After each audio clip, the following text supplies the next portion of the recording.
یوه ضروري مسله زده کړي چې د اختر سره تعلق ساتي چې یوم عرفه چاته ویلی شي. نو په ده کې علما کرامو مختلف وجې لیکلي دي.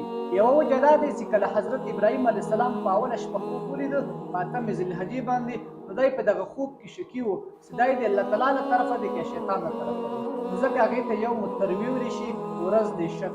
دویمې ورځې چې کله په نهمې ذوالحجې باندې ابراهیم علیه السلام خوب ولیده، نو چې کله سبی راپورته شو ده ته یقیني معلومات وشو چې دا خوب د الله تعالی له جانبه دی یا شیطان له جانبه نه دی. نو ده دا خبره وپېژندله، چونکې عرفې ته عرفې معنا هم پېژندل دی، ابراهیم علیه السلام هم دا وپېژندله چې دا خوب د الله تعالی له طرفه. او دویمه وجه دا دی حضرت صاحب عرفې ته چې په نهم ذوالحجې باندې په یوم عرفې باندې حضرت جبریل علیه السلام راغی او ابراهیم علیه السلام ته مناسک د حج ور وښودل چې حج په دغه طریقې سره کولی شي. هغه معرفت د مناسکو د وجې نه ځکه